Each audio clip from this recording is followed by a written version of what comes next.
Assalamualaikum warahmatullahi wabarakatuh. Nah, kami dari kelompok 3 akan membahas sebuah video pembelajaran tentang evolusi hewan invertebrata dari mata kuliah evolusi yang dibimbing langsung oleh Ibu Dwi Ratna Marpaung MSI. Nah, adapun rekan-rekan dalam pembuatan video ini yaitu saya sendiri Kiki Ardiansyah, Bagus Syah Putra, Dipa Mawadda, Runa Priyatin, Laras Ismoy, Rina Ayuningsi, dan Supi Amir Syah Putri. Baiklah, selamat menyaksikan. Baiklah, langsung saja masuk ke pembahasan yang pertama, yaitu mengenai asal-usul invertebrata. Nah, beberapa ahli paleontologi telah memperkirakan bahwa sekitar 90% dari semua hewan yang ada di bumi ini telah punah. Nah, sejumlah penelitian juga menunjukkan bahwa keanekaragaman yang luar biasa saat ini berasal dari evolusi yang terjadi selama miliaran tahun yang lalu. Nah, untuk mempelajari nenek moyang dari hewan, para saintis mengidentifikasi kelompok protista yang memiliki kerabat dekat dengan hewan. Nah, hasil kombinasi ini membuktikan morfologis dan molekuler yang mengidentifikasi bahwa Zoanoflagellata tergolong kerabat terdekat hewan. Nah, hal inilah yang membuat para peneliti berhipotesis bahwa nenek moyang bangsa hewan, bahkan yang masih hidup hingga kini, barangkali merupakan pemakan suspensi yang statis seperti Zoanoflagellata di masa kini. Nah, maka dari itu kita perlu meneliti bukti fosil tentang bagaimana hewan-hewan berevolusi, terutama hewan invertebrata, dari nenek moyang yang sama selama 4 era globalisasi. Nah, mungkin itu saja penjelasan dari saya, dan selanjutnya akan dijelaskan oleh rekan saya. Era Neoproterozoikum. Fosil hewan makroskopik pertama yang ditemukan pada tahun 550 sampai dengan 565 juta tahun yang lalu, yang merupakan anggota kelompok eukariot multiseluler yang lebih dikenal dengan sebutan Biota adiacara. Dinamai demikian karena ditemukan sesuai dengan tempat pertama kali ini ditemukan, yaitu di Bukit Ediacara, Australia. Sejak saat itu, fosil yang sama banyak ditemukan di benua lain. Salah satunya spons dan fosil hewan-hewan yang masih berkerabat dekat dengan Cnidaria. Selebihnya merupakan fosil dari organisme yang sulit diklasifikasikan karena morfologinya tidak terdefinisikan, tidak nampak berkerabat dengan hewan atau tumbuhan yang masih ada sampai saat ini. Fosil di era Neoproterozoikum juga menghasilkan hipotesis kemungkinan tanda-tanda makroskopik hewan-hewan awal. Contohnya, mikrofosil 575 juta tahun yang ditemukan di Cina yang menunjukkan struktur dasar embrio hewan masa kini. Namun, peneliti belum mengetahui apakah fosil tersebut merupakan hewan atau anggota dari kelompok hewan punah yang berkerabat dekat. Namun, fosil tersebut mendukung bahwa akhir era Neoproterozoikum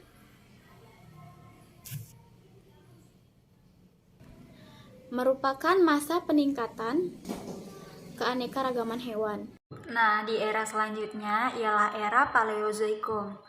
Diversifikasi pada area ini meningkat pada 535 hingga 525 juta tahun yang lalu selama periode Kambrium atau ledakan Kambrium.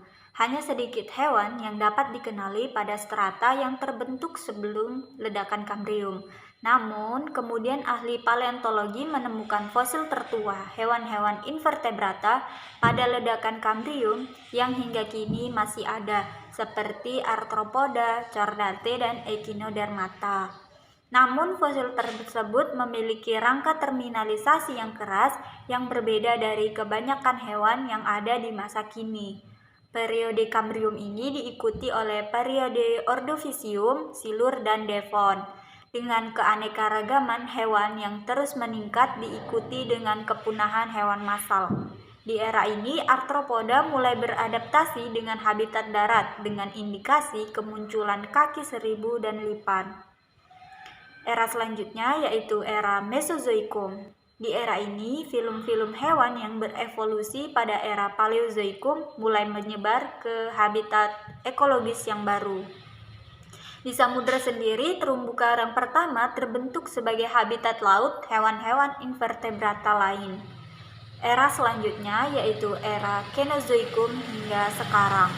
Kepunahan massal hewan darat dan laut menjadi pertanda mulainya era ini, yakni era Kenozoikum. Namun kebanyakan hewan invertebrata selamat dari kepunahan massal tersebut hingga kita kenal di era sekarang. Baik, materi selanjutnya yaitu mengenai pandangan filogeni hewan dari data molekuler. Para peneliti menggunakan data morfologi sebagai dasar hipotesis mereka tentang filogeni hewan. Petunjuk-petunjuk mengenai filogeni hewan ini datang dari penelitian baru tentang film yang tidak banyak diketahui. Bersamaan dengan analisis fosil sebagai alat klarifikasi sifat mana yang merupakan sifat nenek moyang hewan invertebrata dan sifat mana yang merupakan sifat turunan. Tujuannya adalah untuk menempatkan organisme berdasarkan garis keturunan bersama. Pada tahun-tahun terakhir, data molekuler seperti sekuens DNA telah memberikan garis keturunan bersama dan mendefinisikan klat. Terlepas dari apakah data yang digunakan merupakan karakter morfologis tradisional atau sekuens molekuler baru atau gabungan keduanya. Tujuan akhirnya ialah merekonstruksi sejarah evolusi kehidupan. Hewan invertebrata yang didasari oleh perbandingan morfologi dan perkembangan, di mana terdapat hal-hal yang disepakati, diantaranya yaitu: pertama, semua hewan memiliki satu nenek moyang bersama. Maksudnya pada gambar ini mengindikasikan bahwa kingdom hewan adalah monofiletik, mempresentasikan klat yang disebut metazoa. Dengan kata lain, jika kita melacak semua garis keturunan yang masih ada maupun yang sudah punah sampai ke asal-usulnya, maka garis-garis keturunan tersebut akan berkonvergensi pada satu nenek moyang bersama. Yang kedua, spons adalah hewan basal. Maksudnya, di antara takson-takson yang masih ada, spons atau yang dapat juga disebut filum porifera bercabang dari bagian dasar filogenik hewan. Yang ketiga, eumetazoa adalah klat hewan dengan jaringan sejati. Maksudnya, semua hewan kecuali spons dan beberapa kelompok yang lain tergolong ke dalam klat eumetazoa atau eumetazoan yang artinya hewan sejati. Jaringan-jaringan sejati dievolusikan pada nenek moyang bersama dari eumetazoa yang masih ada. Anggota-anggota basal dari klat eumetazoa mencakup filum Cynopora atau ubur-ubur sisir dan Cnidaria. Eumetazoa basal ini bersifat diploblastik dan umumnya bersimetri radial.